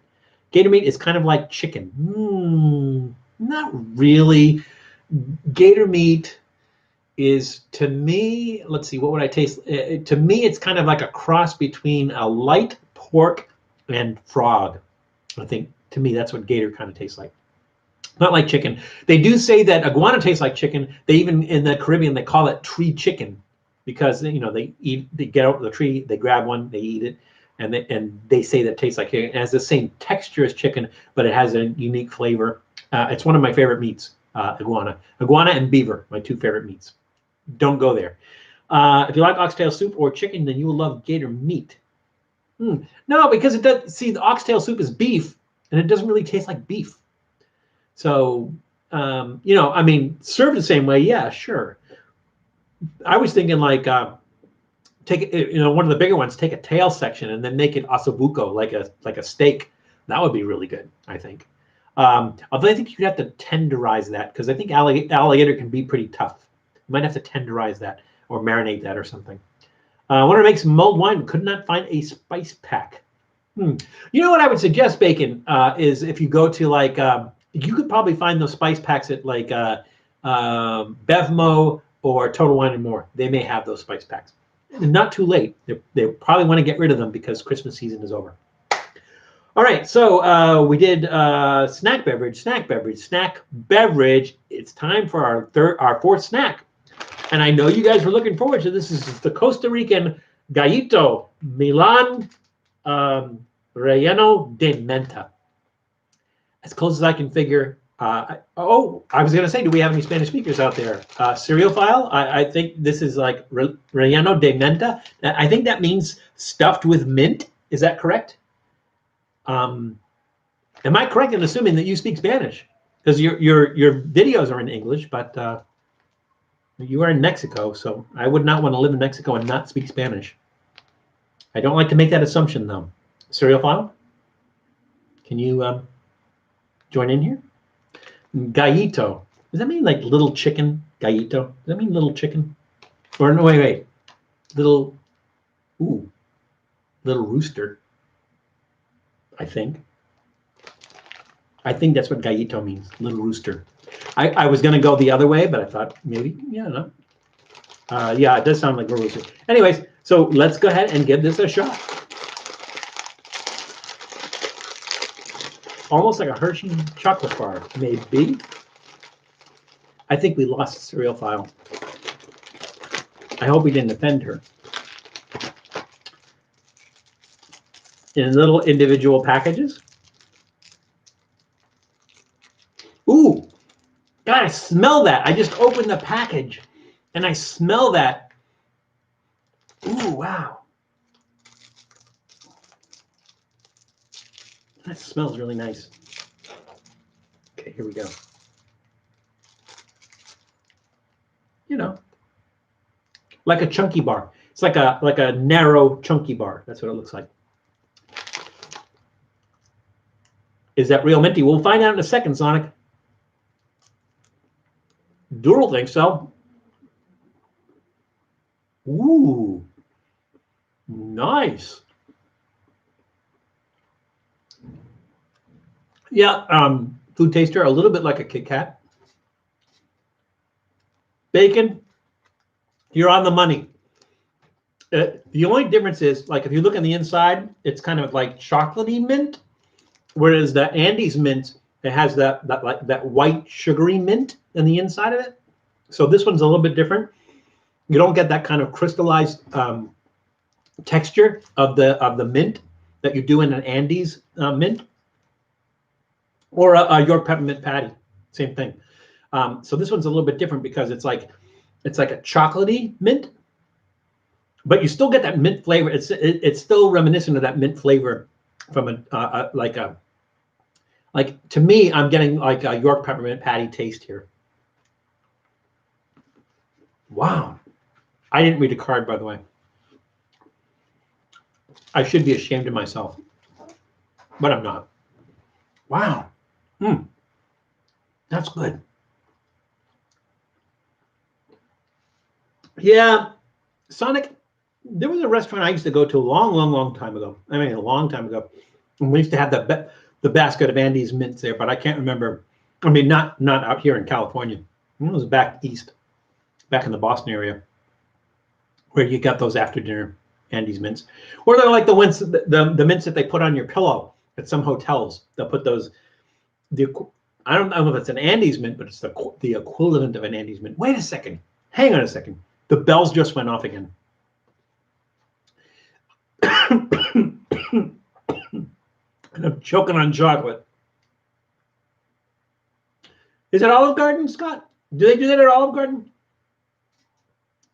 The Andes are in South America.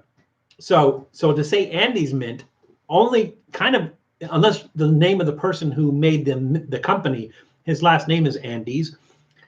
The Andes, I mean, if they're trying to like conjure up the image of mountains, like, you know, snow-covered mountaintops, they decided instead of the Alps, they decided the Andes, and the Andes are in South America. Now, these are from Costa Rica, which is in Central America and not South America. However, you know, it's close, and I'm just wondering if it's not a Latin American thing, that the Andes mint is copying a Latin American thing. I don't know. Interesting. But yeah, big thumbs up on these. I got to be careful with these because these are really sweet and everything, and it's probably like about 4,000 calories each, but really, really good. Again, from Costa Rica. Like the Andes Mountain from Chile. Well, actually, the Andes Mountain that runs from the top to south of South America. So Chile, Argentina, I think even in Doodle's just sitting there like this. He's so cute. I think the Andes runs all the way up. Like, I know it goes into Colombia. The Andes go into Colombia. I think they run the whole length. Peru, Machu Picchu is in the Andes. So yeah, I think it runs the entire length of South America. Remember at Continental, they gave you butter mints. Yeah, the little different colored ones, like you get pink ones and yellow ones and everything, and they all taste the same anyways. I forgot all about the Continental. I always remember, what was the place, start with an A, the Italian place on Route 1, where the little old lady sat at the organ, and it was like a rotating stage, and this little lady sat playing the organ while you ate. Augustine's. No, not Applebee's. Augustine's. So there was, yeah, and you're not going to find it everywhere because it wasn't a chain, but in the Boston area, in Saugus, I believe it was, there was a restaurant called Augustine's, and it was an Italian restaurant, and it was a big place, and right in the middle on a stage, on a small stage, in the middle of the restaurant, there was a little old lady who played the organ while you ate, and the stage was rotating. So it was really bizarre.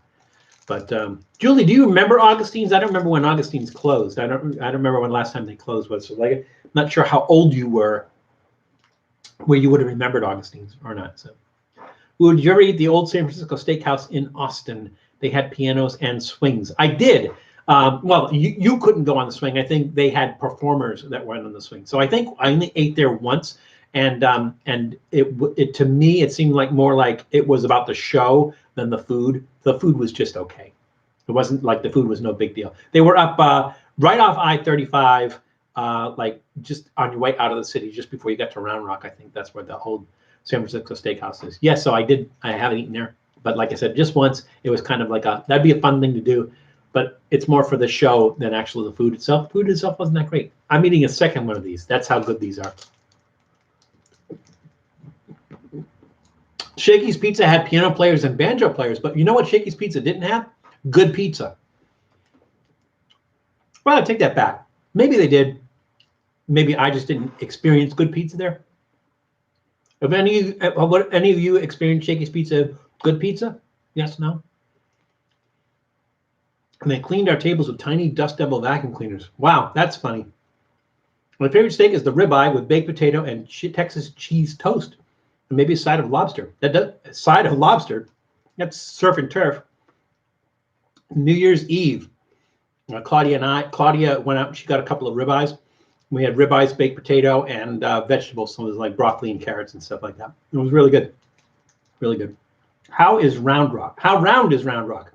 Well, it is round because it's actually named after a rock. And it is a round rock. So Round Rock is named after a round rock. So Round Rock is very round. The city, not so much. The rock itself, very much. I worked at Round Rock for a while at Dell Computer in Round Rock. I worked at Dell Computer in Round Rock. Round Rock is famous for their Round Rock donuts, which are this yellow cake donuts, and everyone makes a big deal out of them. They're just okay. But Texans go crazy over them. They're just okay. I went to Shakey's every week when I was a teen. Yeah, but Tom, how is the pizza? Founder of the candy shop was named Andrew.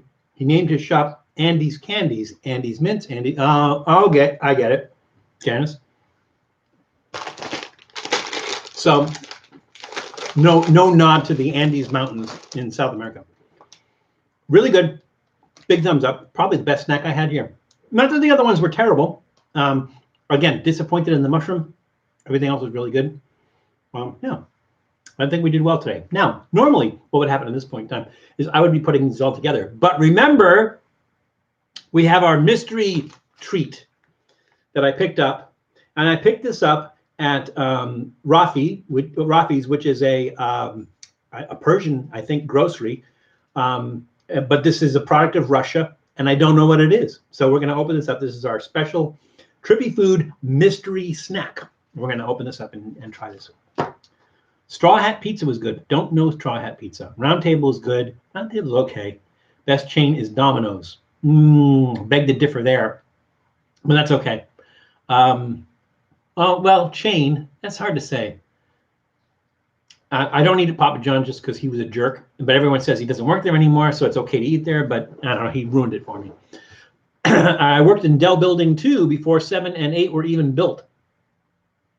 I want to say I worked in 5. I worked in Building 5 because I did technical support. I think they were in building 5, pretty sure. I'll have to go back and take a look. Wouldn't go back week after week for food I didn't like. Yeah, that's true. Yeah, but compared to what? So there's the question. Eat the soap. I will eat the soap, Julie. It was downpouring when me and my friends went, and it was very disappointing. Not sure which one were. Oh, Plymouth Rock.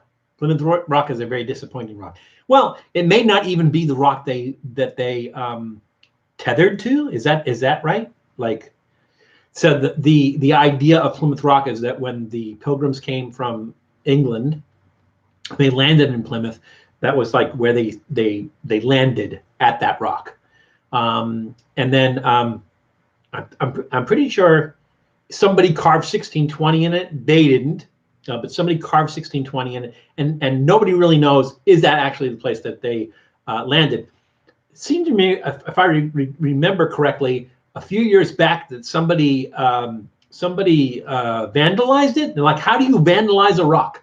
How do you vandalize rock? But I think that was the case a couple of years back. Somebody vandalized Plymouth Rock. You guys want to see Plymouth Rock? When we go next time we're out in Massachusetts, we will do a Trippy Food episode on Plymouth Rock, and you can see how it'll be a 10-second episode. Here's Plymouth Rock. Maybe we'll do that. Maybe not. There was just Pizza Hut for the most part. Oh yeah, Pizza Hut. Pizza Hut's not bad. Matt and I just did when they did the Beyond Meat Italian sausage pizza was really good.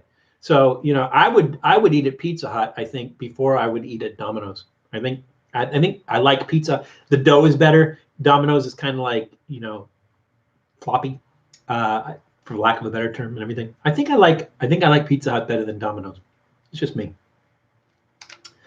Oh, just catching that. Hey, Phil, welcome everybody. Say hi to my brother Philip Gerard. Yeah, that's okay. We still have 15 minutes or so, and we have the mystery treat still to eat. So you get to see the mystery treat, and then we'll put everything together. So we'll catch up. I'm not going to go back to the beverages though, so you kind of lost out on that. Numero Uno makes bomb pizza. I think you need. Oh, so that's the thing about Numero Uno. There's two. There's one chain called Numero Uno, but it's not Uno's. So Uno's is a pizza chain that started in Chicago. It started from the original Uno's Pizza, and then when the Uno's opened their second place, they called it Due's. Both those are still there in Chicago, and both are excellent. When they became a chain, though, the quality is not as good as if you eat at the original Uno's or Due's in Chicago. But somebody came up with a thing called Numero Uno's because there was already Uno's Pizza, and if you eat at Numero Uno's, it's not Uno's. But Uno's is good pizza. It's just that it's a deep dish. So just keep that in mind. It would be wrong for us to compare deep dish pizza with like New York style pizza. There's like somebody on Facebook, on one of the Facebook pages, I think it was like one of the pizza places, and they were saying which is better, deep dish pizza or New York style pizza? And they're like, which is the best, New York style pizza or deep dish or Chicago style deep dish pizza? And I wrote, that's not a fair comparison. So you could ask, what is the best Chicago style deep dish pizza and what is the best New York style pizza? You can't compare them. They're two completely separate animals. Should not compare them. I could chime in on those, but that would be a whole episode, I think. Let's see. Oh, everybody's saying hi to Phil. That's okay. Julie still wants me to eat this soap. Maybe it is soap. I don't. It could very well be soap. I could think this is a snack, and it might not actually even be a snack. It might be soap. You're right, Julie. I didn't think of that. I didn't think that this might not be something that you're supposed to eat. I didn't. But getting back to you, I'm sorry. The issue of Numero Uno's, I have not eaten it at a Numero Uno's, but I have eaten at Uno's in the past, and I like their pizza. But my bar is set, like I wouldn't, if somebody says, does Uno's have the best, like Uno's chain have the best deep dish pizza? I would have to say no way, not even close. Well, I take that back. I don't know how many deep dish pizza chains there are. So maybe Uno's is the best because it's one of the only deep dish pizza chains. But does it compare to Uno, the original Uno's in Chicago? No. The original Due's in Chicago? No. Giordano's, which is a chain in Chicago? No. Gino's East, which is now a chain because there's one out here? No. But, you know, it is what it is. Where do we get to? Like a giant lasagna? No, there's no pasta in it. So, no, not really. You mean what? Like that would stop me if this was soap? You're right, Phil. I would still eat this if it's soap. I'm committed to this. I bought this anticipating this is a snack, and if it turns out not to be a snack, I don't care. I'm eating it anyway. I'll just give it a thumbs down, but I'll eat it. All right, here we go. Do you drink energy drinks? I think we did. We did an energy drink a few live streams ago. I think we did the Viper watermelon energy drink. We did that. I don't drink energy drinks so the energy drink that I drink is coffee. I drink coffee for energy, and I try to limit it to like 1 or 2 cups a day. But energy drinks like Red Bull, I don't like the taste of Red Bull. I don't like the taste of it, so I don't typically drink that. And maybe I can mess around with that and try to find one that tastes good. But you know. Oh, before we eat this, we're gonna do a card. You can eat soap. Yeah. Janice, I'm surprised you're not saying, Val, eat the soap already. Soap, not life-threatening, may cause sickness. Well, it depends on the soap. Remember, it caused blindness in Ralphie when he ate they got his mouth washed out with Lifebuoy soap. It was the Lifebuoy. Ralphie went blind from the Lifebuoy soap. All right, here we go with our card. Before we take that chocolate is like coating my throat. It's like Phil will remember the orange soda voice. Here we go with the card before we eat our soap.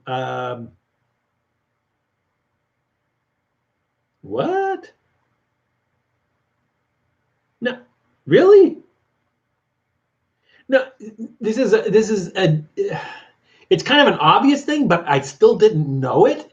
Like when I asked the question, you'll know the answer immediately, but I just didn't realize that was the case. The question is, what drink did Dom Perignon invent? Really? I mean, you know, the answer is obvious, but I didn't know that somebody actually invented that. That's weird. Okay. My favorite soap brand is Dial. I haven't tried that one. What's it?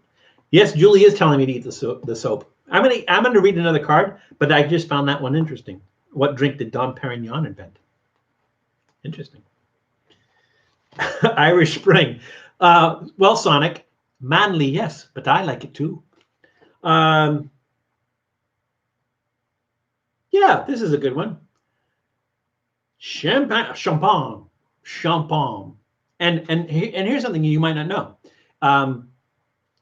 Because of an international decree, only champagne from the Champagne region of France is allowed to be called champagne. But because they don't have that same agreement with the United States can put out like Les Mas champagne and call it champagne, or sparkling wine, I think, whatever else they call it. The United States can do that. Every other country they cannot call it champagne unless it comes from the Champagne region of France. So there we go. Yes, champagne. New York Seltzer versus Perrier. Well, New York Seltzer is a soda, isn't it? And Perrier is just water. I mean, they have some flavored ones. They have like some lime and lemon flavored ones, but Val would do great on LA Beast channel. Val is on LA Beast channel. So go to LA Beast channel and look up the ostrich egg episode, and I'm in there. I'm on his channel. I would like to do something with it. He's back in, I think, New Jersey. He's in New Jersey. But if we ever get back out that way, we'll do something with Beast. He's a nice guy. Off camera, nice guy. So yeah, we'll do something with him. Here's the question. The question is, champagne is made with what variety of grapes? Again, and it is not Concord. The question again, champagne is made with what variety of grapes? So that gets sit on the back burner while we open our soap. And again, for those of you who just came in, this is a Russian, I'm going to call it a treat. I don't know. It could, like Julie says, it could very well be soap. But I got this at Rafi's, which is a Persian market here in the LA area. I think there's only one. I could wash some of that chocolate down. It's still stuck in my mouth.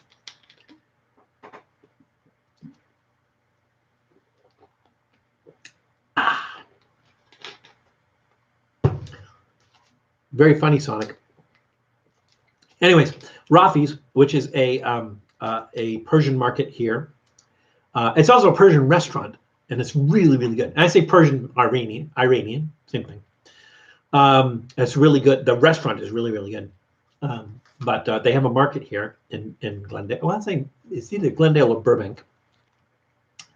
And they had this near the counter, and it looked like a snack. And so I picked it up. This is made in Russia. I don't know what it is. I did some research on it. I tried to translate it. I found the company that makes it, which is Krasny Otyabra.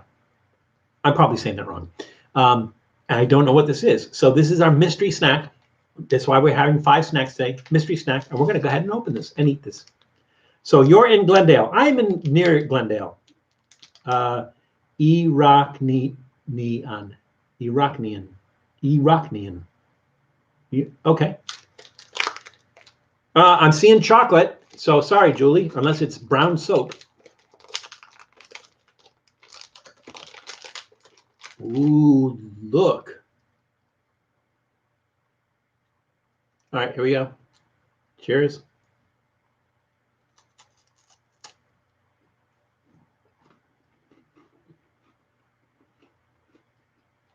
Pick one, Janice. One of those. Pick one of those.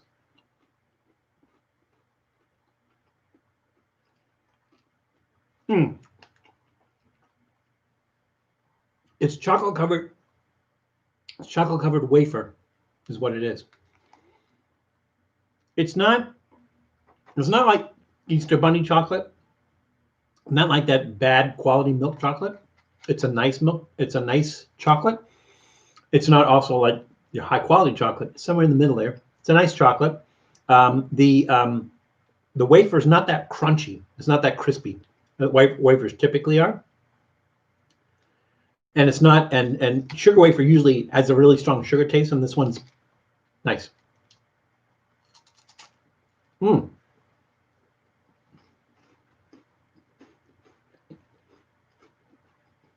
That's nice. It's gonna get a thumbs up. Still don't know what it is, but it's gonna get a thumbs up. Rob, did you just come into the room? Rob, we got 8 minutes left. I mean, you're never late. It's always good to see you, Rob. But I feel bad that they just came in. Everybody say hello to Rob Switch from Rob Switch Reviews. Welcome back. And the Cassandra just came in. Oh, I'm sorry, said the Cassandra. We were wondering if we didn't see you last week because it was Boxing Day. But that's okay. I hope you feel better soon. All right. Our card. The Cassandra, that last card. I could ask one more. We'll see how much time we have. Maybe we'll ask one more. Just for you. The question was, champagne is made with what variety of grapes? And the answer is, let's see, did anybody answer that? Somebody said purple. Somebody said white. It might be right. It might not be right. I can't tell because I don't know what color these grapes are. What was the one that Jenna said? Pinot Noir, Munir. I can't say that. Or Chardonnay. She get 3. Sonic said marshmallow, but I don't know if he was guessing the card or talking about the soap, snack. I liked it better as soap. Yeah, it had more. There was more excitement about it possibly being soap. You're absolutely right. And the answer is, in fact, Chardonnay. Chardonnay grapes are used to make champagne. All right, so here's what we're going to do. You know what? Because the Cassandra just came in the room and she loves the cards, I'm going to ask one more card, and then we're going to put everything together. How's that? Sound good? I'm going to have a hard time putting to bite this end off here.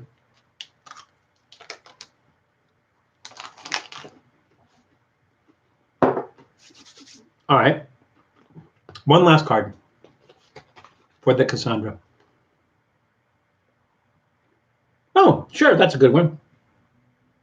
Who is the Greek god of wine? Again, our question, who is the Greek god of wine? We'll let that simmer and let's just put some stuff together. So we're going to use, this makes a good base because it's a nice big thick chunk of something, right? So we'll use this as the base. Let's see, what are we going to do? We'll take 2 of the gelatinas. Oh my God, they're all over the place now. The Colombian gelatinas. You know, maybe we'll just put 1 on there. That takes up a lot of space. We will take 1 of our Gallito Milan Relleno de Mentas, our mint, chocolate mint. Put some dead fish on your soap. I don't have, oh, you know what? Doodle still has some dead fish snacks that we did, you know, left over from when we did the dog eat dog live stream. We still have some of those left, but they're in the other room. So otherwise I could put some dead fish on that, but we didn't eat any dead fish in this episode. So we don't put anything extra on this thing. So that, that accent is outrageous. Of course I'm French, you ninny. Why do you think I speak this outrageous accent? Now go away before I shall taunt you a second time. Okay, so we got the Milan thing. We got the, this is going to be big. We got the gelatina. Let's do one of these bigger slice of mushrooms if I can find one. The King Trumpet mushroom. Yeah, that's a good one. Everything here is sweet because we have the gelatina is sugar and gelatin. The Costa Rican chocolate and mint. The Russian soap thing. But then we have our Jordanian snack mix here. We'll put a couple of these long ones on there, which again, I still think maybe rigatoni. So let's see if we can get 2 on there. Not a lot of room. I'm going to have to stretch my jaw like a snake. Look at the size of this mess. Look at that. How am I supposed to eat that? Let's see. Can we get that out of the light? Put that in front of my face maybe? And I'll focus on that. No, that's too bad. All right, here we go. I don't have high hopes with this, but you know, we're going to eat it anyway. There we go. Here we go.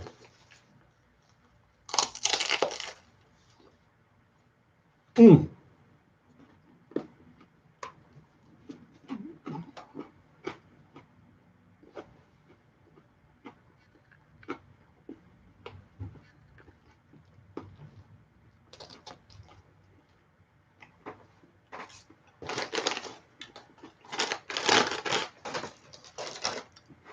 That salt, wheat, paprika taste from that snack mix, it kind of screams out like, oh my God, what the hell did you put in here? The mushroom crisps are like non-existent. That flavor just completely disappears because it's so mild. That flavor just disappears. And you're getting a lot of chocolate and sweet, you know, from the gelatina and everything. You know, it's mostly sweet, slightly salty, you know, from the salty stuff. Still, I'm gonna give it a thumbs down. It's not like a snack I would ever eat. Not even pleasant. So, you know, it's okay. It doesn't suck. There's a lot of good flavors in there, but it's just too weird. Thumbs down. Thumbs down on that. But we tried. Wait a minute, hang on. Dad, I just sneezed. Thanks a lot. No, I sneezed earlier. And I'm okay. And Sonic, yes, I did get tested, and I'm negative. Yoo-hoo, party time! And I got my, I got my vaccine too. Let's see. Did I miss anything? I got tested for COVID 2 weeks ago. I'm negative, but I have to cough due to LA air pollution. Yeah, it's really bad. The past couple, because we had rain. What was it? Christmas Eve? Was it Christmas Eve? We had rain, and it was serious rain, like thunderstorms rain, and that usually, you know, washes everything away. But the smog is back. Smog was really bad yesterday. We were hiking up in the hills, and No, we could see that the smog was back. So Sonic, yeah, it'll get you every time. Nice chocolate boat. Yeah, nice looking, nice tasting, not so much. The card, Zack Attack Studios comes in our last minute, but never too late. It's good to see you again, Zack Attack. The question on the card was, who is the Greek god of wine? And there was Dionysus and his band. Let's see what else we had. We had Hercules. Probably not. We had Janice said Dionysus. The Cassandra said Dionysus. Tom said Dionysus. Julie said Dionysus. And it is, in fact, Bacchus. So I don't know. Maybe you guys looked it up and it said Dionysus, but apparently it's Bacchus. Maybe Dionysus was like wine.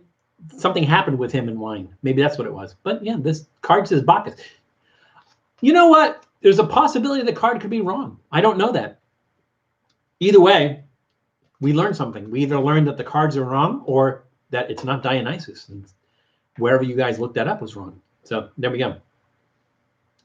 Anyways, Julie saying much love to one and all. And because, Ryan Jones, you got a vaccine. I have 4 comorbidities and I can't get vaccinated for months. I live in Arizona. Is that the reason? No, it is not the reason that you live in Arizona. The reason is that I have a family member that works for a hospital, and they had extra doses that were going to go bad, and they didn't want them to go bad. So he called me up and he says, "Look, I don't want these doses to go bad. When I use them, do you want the vaccine?" And so he says, "Come down right now."